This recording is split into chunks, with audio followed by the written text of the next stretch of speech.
So after my last video, one of you lovely people requested I do another book review, and because I live to please, today we're going to be talking about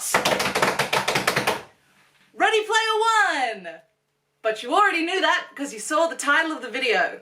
So I'm going to go into a couple of smaller gripes that I have with the book, followed by one massive plot hole that I haven't seen anyone else talking about yet, so stick around for that, I guess. I haven't seen the movie yet, by the way. I'm going to, I'm just busy. I've actually heard it's better than the book, which would make for an interesting change, but we're not talking about that right now, we're talking about the book!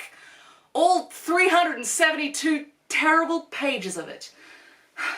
So for those of you unfamiliar with this groundbreaking work of fiction, let me give you a brief synopsis so you'll know what the hell I'm talking about.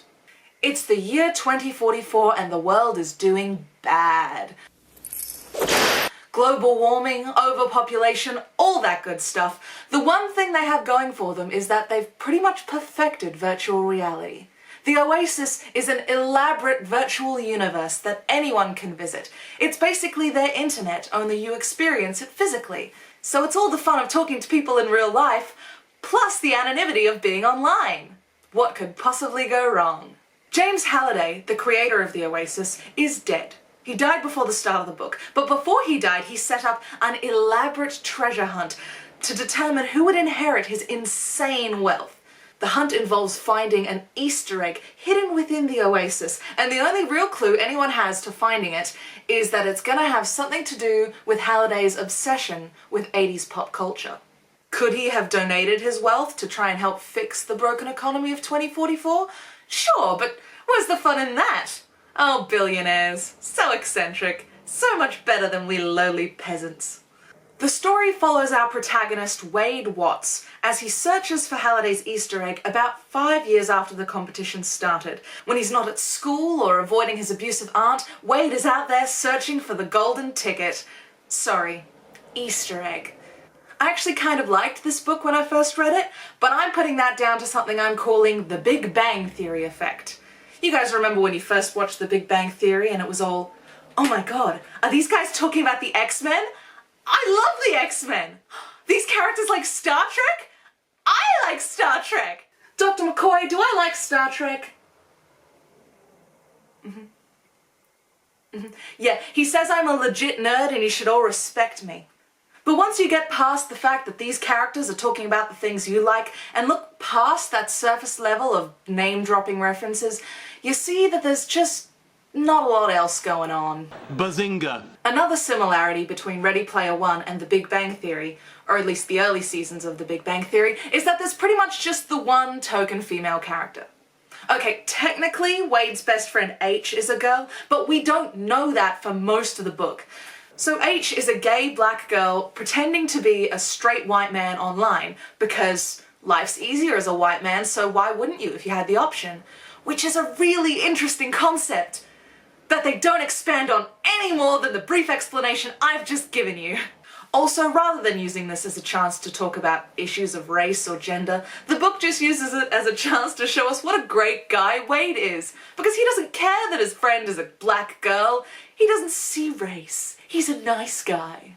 But because we think she's a man for most of the book, for all intents and purposes, we just have the one female character, Artemis. And she's just there so that sad boy protagonist has someone to kiss at the end of the book. Yay. Now in this book there's a whole subculture of people searching for this Easter egg called Gunters. They used to be called egg hunters, but that took too long to say, and damn it, they've got a lot of cartoons to watch. So Gunters. There is a major gatekeepery vibe about these people. And as a female nerd, I love me some gatekeeping.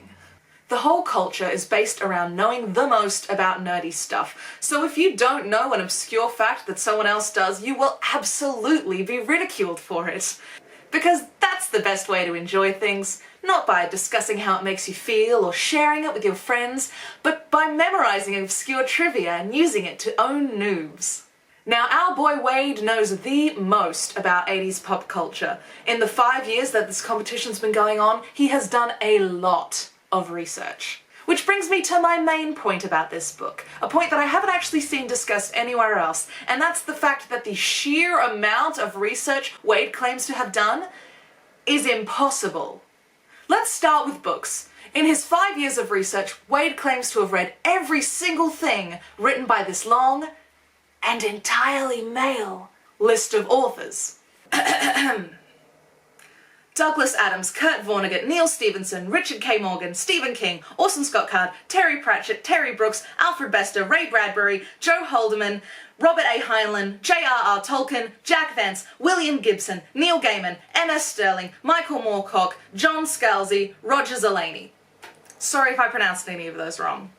Now, between them, these gentlemen have written around 422 novels.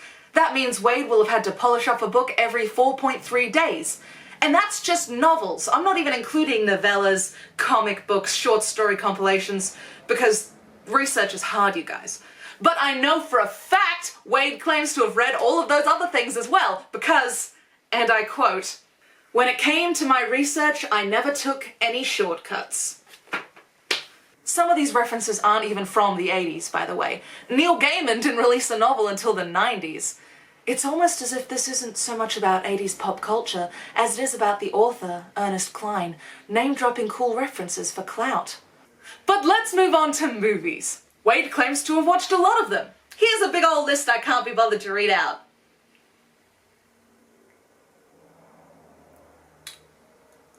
But he didn't just watch the movies once. Oh no. If this was one of Halliday's favorites, he watched them so many times he had them memorized. And we know that this isn't just a brag, because later in the book, he has to act out the film War Games, the whole film, and he does so successfully. But what about TV shows? Well, Wade's seen every single episode of Star Trek, not just the original series and Next Gen, every series and all the movies. He's also seen all of The Simpsons, The Muppet Show, The A-Team, He-Man, and a bunch of other ones. Just so much TV. Wade has studied all of the 80s music, all of it, all 10 years of it.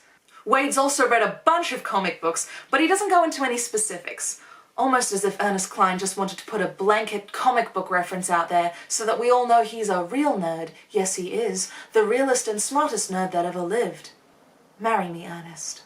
And last but not least, video games. Our protagonist, Wade, has played all the games. Computer games, console games, arcade games, all of them. But he didn't just play them, he mastered them. All this in between going to school and paying at least enough attention to pass, not to mention basic human functions like eating and sleeping, and all within just 5 years. How did he do it? He didn't. He didn't do it, it's impossible. This book sets an unrealistic standard for nerdy pop culture knowledge, and Ernest Cline clearly just wanted to write a book and cram as many references in there as he possibly could because he knows people love that stuff. And it worked, I guess. I mean, it was a great selling book and they turned it into a movie and now he's definitely filthy rich. But now, in the year 2019, there's an angry nerd making fun of him in a YouTube video. So, was it all worth it, Ernest? The fame and riches? Was it really worth it? I don't think so. Anyway, that's all I have to say about this dumb, stupid book. If you want to talk more about it, leave a comment. Even if you disagree with me. All opinions are valid and appreciated. Take care of yourselves, have a lovely day, and I will see you in the next video. For all intents and we just have one female character. But by the whole culture is